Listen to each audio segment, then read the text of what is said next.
On va parler de Delphine Jubilard, qui reste introuvable. Son mari Cédric est le seul et unique suspect. Il attend son procès qui aura lieu en 2025. En attendant, des éléments et témoignages refont encore surface. On va revenir sur ce mystérieux témoin affirmant que le corps de Delphine se trouve sous une dalle de béton d'une maison en construction. Et on aura des infos grâce à un des amis de Cédric Jubilard, Cyril Hermadincker, qui vient souvent nous voir, et bien sûr Michel Marie. Et puis on va parler de l'affaire Lina. Excusez-moi, l'affaire Lina. Et Lina, vous allez voir, il y a des rebondissements incroyables sur cette affaire Gilles Vernet avec Michel. Il y a des infos de fou. Regardez déjà le petit récap sur Jubilard. C'est parti, merci. Merci. En 2020, les Français découvraient l'affaire Delphine Jubilard. Le mari de Delphine Jubilard, disparu en décembre dernier, a été mis en examen pour le meurtre de sa femme. Si l'enquête pour tenter de retrouver la jeune femme a été clôturée, elle pourrait bien connaître des rebondissements avec les témoignages de nouveaux témoins. L'un d'eux, qui évoque la disparition d'une pelleteuse d'une maison en construction, indique que son corps pourrait se trouver sous une dalle de béton. Alors, disparition d'une pelleteuse, dalle de béton suspecte, de nouvelles pistes pour enfin retrouver le corps de Delphine Jubilard. On fait le point ce soir dans TPMP. Merci Michel Marie, je parle de toi. Merci Michel et merci Cyril Hermadincker d'être avec nous également puisqu'on va revenir sur l'affaire Jubilard. Alors, c'est quoi cette histoire de maison en construction et de dalle en béton ? Alors, cette affaire n'en finit pas de rebondir, comme vous pouvez le constater, oui. À un moment qui tombe mal, puisqu'il n'y a plus d'instruction, que le dossier est clôturé, et donc il y a une procédure en cours pour un supplément d'information. Et au moment où il y a cette espèce de vide juridique, au mois de décembre dernier, un homme se présente à la gendarmerie pour dire qu'il avait des révélations à faire, qu'il savait où se trouvait le corps de Delphine Jubilard. Et là, il explique que il a repéré une maison à proximité de la maison à Cagnac-les-Mines, que c'était une maison en construction, et que sur ce chantier, un bulldozer, enfin une pelleteuse, avait disparu à une date qui était très proche de la disparition de Delphine.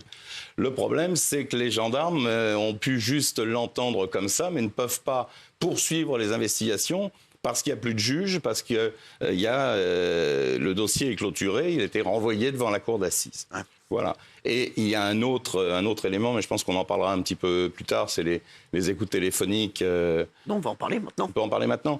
En réalité, il y a 4 personnes que les gendarmes auraient intérêt à entendre.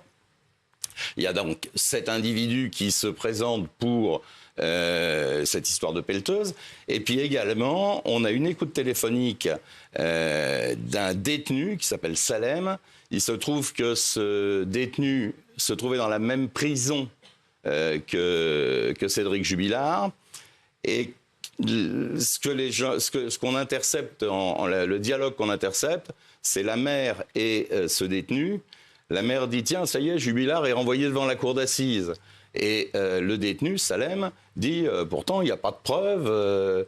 Et puis il énumère 3 prénoms, je ne m'en rappelle plus de Sofiane, tous. Mathieu, Sébastien. Sofiane, Sébastien et Mathieu, il dit de toute façon ils ne connaissent pas, en parlant des gendarmes, ils ne connaissent pas Mathieu, Sofiane et Sébastien. Et la mère dit ha ha ha s'ils savaient. Elle a fait comme ça, la mère ? Elle a fait ah.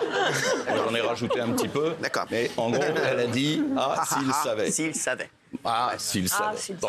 Alors, évidemment, cet enregistrement a été communiqué aux enquêteurs, oui. Lesquels enquêteurs ont le même problème que pour l'histoire de la pelleteuse. Il n'y a plus de cadre juridique qui permette de travailler, d'où la demande du parquet de Toulouse de faire un supplément d'information pour entendre tout ce petit monde. Exactement. Alors, là, il y a un témoignage important, celui de Cyril Hermadincker. Qui est proche de Cédric Jubilard et de sa dernière compagne. Donc vous avez parlé à Séverine. Que vous a dit Séverine sur sa relation avec Cédric Jubilard ? C'est la dernière compagne de Cédric Jubilard. Elle vous a dit quoi ? Alors Séverine, je l'ai connue suite à mon passage ici, sur l'émission qu'on avait fait sur Cédric Jubilard, où j'ai été venu apporter quelques éléments. Et derrière, elle vous a contacté. Et juste après, j'étais en train de rentrer chez moi et je reçois un message sur Messenger qui me dit « Je suis la compagne de Cédric Jubilard ». Et dans la foulée, au début, je lui dis « T'es sûr ?» Elle m'envoie une photo, elle est avec lui. Et là, je dis « Bon, il n'y a plus de doute ». Et donc, je l'appelle. Et là, s'ensuit une longue conversation pendant tout mon trajet de retour. Et de fil en aiguille, on a sympathisé. Et maintenant, ça fait 2 ans quasiment que je suis régulièrement en lien avec elle. Ça, c'est incroyable. Et où tous les deux, on suit cette affaire.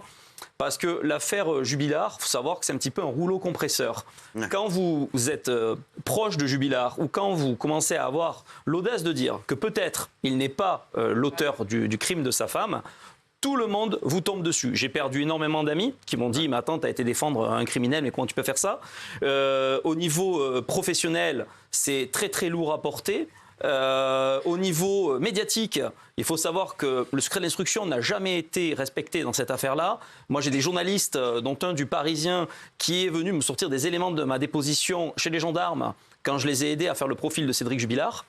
Ces mêmes gendarmes qui me disaient d'ailleurs, après mon passage ici, c'est comme ça qu'ils m'ont découvert, quand on cherche du côté des amis de Delphine, faire un profil, on en a plein. Par contre, quand on regarde côté Cédric Jubilard, à part vous, pour l'instant, on n'a pas grand monde.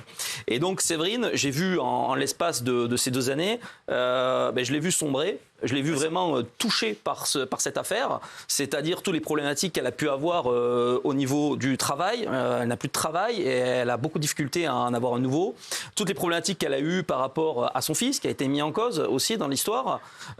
Toutes les problématiques qu'elle a eues avec la famille de Cédric, notamment avec sa mère, qui lui a repris une voiture dont il lui avait laissé la jouissance. Voiture qui, cela dit en passant, selon elle, n'a jamais été expertisée par la gendarmerie. Il s'agissait d'une 307 break. C'est intéressant. Ça, c'est quelque chose. Il lui a donné la voiture. En fait, il lui a donné en jouissance la voiture. Il a fait une lettre depuis la prison qu'il a donnée à sa CPIP, sa conseillère pénitentiaire à la station de probation, dans laquelle il lui dit qu'il laisse la jouissance de la maison et de la voiture à Séverine. Et au-delà de tout ça, un jour, Séverine, à la mère de Cédric Jubilard, qui vient chez elle, avec des clés qu'elle sort de je ne sais où, et qui prend la voiture et qui s'en va avec. Et là, Séverine appelle les gendarmes en disant mais comment elle peut faire ça? Il m'a laissé la jouissance, puis en plus les papiers avec l'ancien propriétaire n'ont même pas été faits. Donc où est-ce qu'on en est? Comment on peut faire? Et donc on lui dit non, mais c'est comme ça, et voilà. Et là, Séverine jette l'éponge, dit tant pis pour la voiture. La maison, elle avait rendu les clés, mais pendant longtemps, elle avait accès à la maison, même pendant toute l'instruction. Elle a rendu les clés à la gendarmerie en disant moi je ne veux plus d'histoire avec ça. L'épisode qu'elle a eu avec Marco, qu'on a eu sur le plateau il y a peu de temps, l'avait énormément traumatisée parce que elle s'est dit je me suis retrouvée avec quand même un criminel à côté de moi. Quelqu'un que par bonté, par bêtise, j'ai voulu aider pour pouvoir trouver la vérité, pour retrouver le corps de Delphine, parce qu'elle s'inquiète énormément de ce qu'il a pu devenir. Et au final, elle s'est retrouvée en garde à vue pour recel de cadavre, dont à la fin, elle est ressortie bien sûr avec un non-lieu. Alors, elle a été suspectée de complicité, Séverine. Oui, tout à fait. Et de savoir où est le corps. Voilà, tout à fait. Alors, est-ce qu'elle sait où Alors, non, elle ne sait absolument pas où est le corps. Elle a aussi subi une... Vous avez vu les lettres qui se sont envoyées entre Séverine et Cédric Jubilard? Oui, bien sûr. Elle dit en fait, au fur et à mesure de sa relation avec, et moi de la relation que j'ai eue avec elle, j'ai été au courant en temps réel un peu de ce qui se passait. Donc j'ai eu accès au papier où il dit à sa CPIP qu'il laisse en jouissance la maison, les lettres qu'il a pu lui écrire, qui sont les lettres d'un homme plein d'amour pour sa compagne. Il n'y a pas d'informations sur... Un peu compliqué, si ce n'est la solitude qu'il a. Si vous voulez, je peux vous lire un extrait d'une des lettres. Ce serait énorme. Un extrait d'une des lettres de Cédric? De Cédric Jubilard. C'est fort. Si vous voulez voir son écriture, je peux vous montrer à quoi ça... Un graphologue. À quoi ça ressemble. Mais par contre, je vois toutes les photos, là, il y a du cul. Non, du tout. J'ai tapé de sextape, c'est bon, je ne crains rien. Allez-y. Donc, c'est une lettre qui est estampillée Cédric Jubilard avec son numéro d'écrou, bien évidemment, et qu'il avait envoyé. Alors, celle-ci, elle date de avril-mai 2022. Il faut le temps qu'elle arrive. Ça, c'est une vraie info. Vous allez nous lire une lettre qu'a envoyée Cédric Jubilard à Séverine, à sa dernière compagne. Et donc, où il écrit « Coucou mon ange, comment te dire, pour moi, cela fait 3 mois que je n'ai reçu aucun courrier de ta part et je croyais que c'était moi qui avais fait quelque chose de mal et que tu ne voulais plus correspondre. Voilà, je ne t'envoyais plus de courrier, ne recevais rien de ta part. Je croyais que tu avais tiré un trait sur notre histoire à la suite de ta garde à vue. » Ah ouais. Hop là, attendez, excusez-moi, j'ai mon téléphone qui fait des siennes. perso, ça. Hop là. Il est à vous ce téléphone.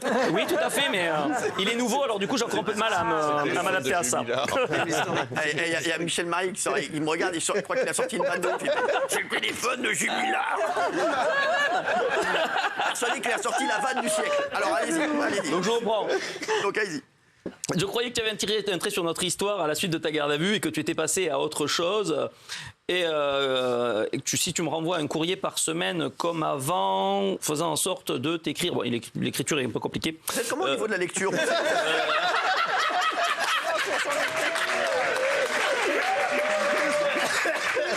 Je continue ou pas? Allez-y, Cyril. Allez, je continue. Aussi, voilà, les raisons d'un tel silence de ma part. Donc, on reprend. J'ai reçu juste de je sais pas quoi pour le mois de mars. Je te le dirai dans ton prochain courrier de ta part. Il y a quelque chose d'intéressant dans cette lettre-là. Oui, que quelques personnes le soutiennent dehors. Ah, c'est ça, il parle de vous. Ah, ça c'est pas mal quand même. Ah, bien sûr, on y arrive. Donc, je reviens sur mon courrier. Désolé, il s'est remis. Voilà. Et donc, mais elles ne sont pas nombreuses. Heureusement, donc, il y a quelques vrais amis fidèles comme Cyril, moi-même. Et du coup, il clôture sa lettre par « Je t'aime toujours comme un fou, Soldat, je comme une star de t'embrasse cinéma. tendrement, mon cœur, tu me manques. » Et il fait un petit cœur à la fin. Voilà. D'accord.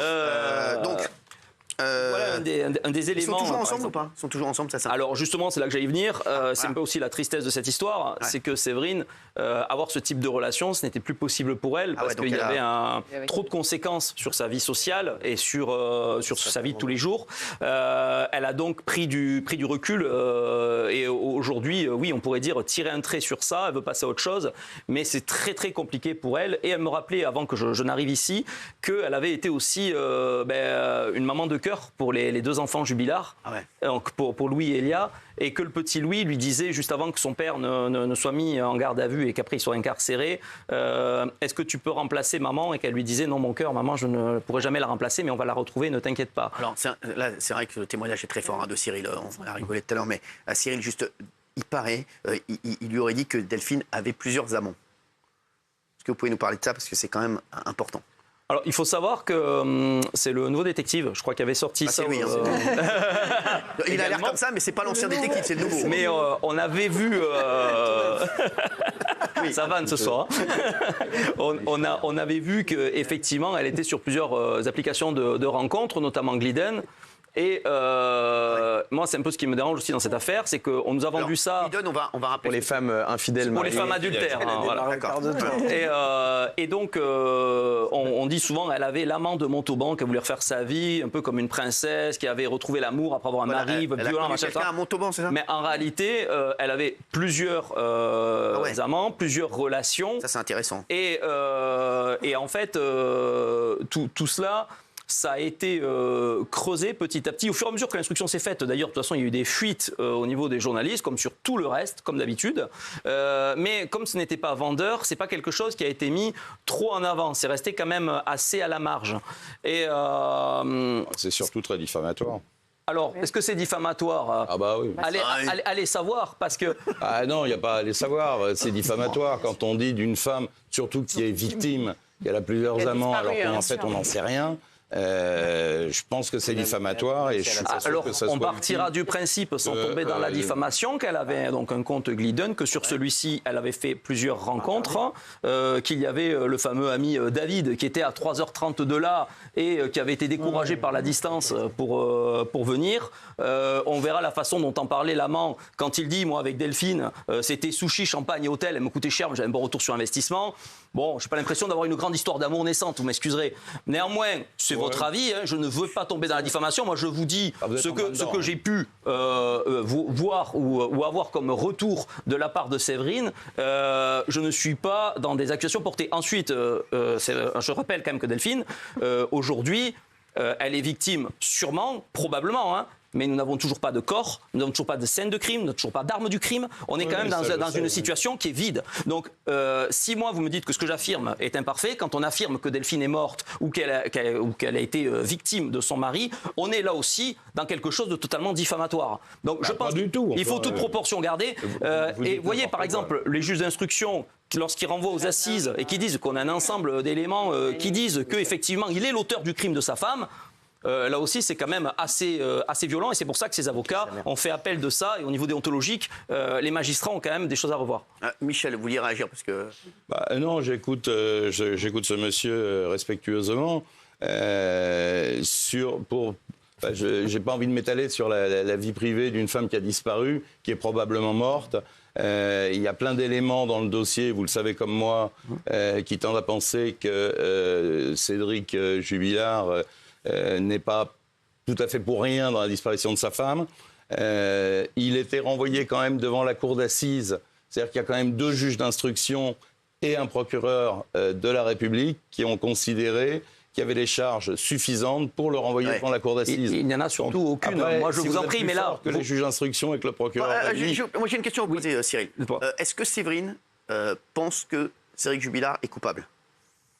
Moi, à chaque fois que... Séverine, elle dit quoi? Moi, à chaque fois elle a déjà émis des doutes. Moi, à chaque fois que je l'ai eu, elle ne le pensait pas, elle a douté par la suite. Ouais, c'est ça. Et aujourd'hui, elle ne veut plus avoir d'avis. Aujourd'hui, elle veut que ça soit loin d'elle, parce qu'elle n'a pas envie de se retrouver à nouveau à passer sous ce rouleau compresseur médiatique où on va dire l'avis de Séverine qui pense que machin, ceci, cela. Vous êtes policier, non Oui, je l'étais jusqu'à il y a peu. C'est pour ça. Est-ce que vous avez... Oui. Vous, alors moi, j'aimerais avoir votre avis à vous. Est-ce que vous avez le sentiment... Une intime conviction. Ouais, exactement, que Cédric Jubilard peut être innocent? Moi, personnellement, c'est ce que j'étais venu dire sur ce plateau quand j'étais passé il y a 2 ans, et c'est ce que je dis encore aujourd'hui, c'est ce que je maintiendrai tant qu'on n'aura pas d'éléments probants, parce qu'aujourd'hui, à part l'intime conviction des juges, nous n'avons strictement rien dans ce dossier. On a des soi-disant faisceaux d'indices graves et concordants, et surtout, pourquoi on lui a refusé sa liberté ou sa mise sous bracelet pendant toute l'instruction, alors qu'il aurait très bien pu l'avoir?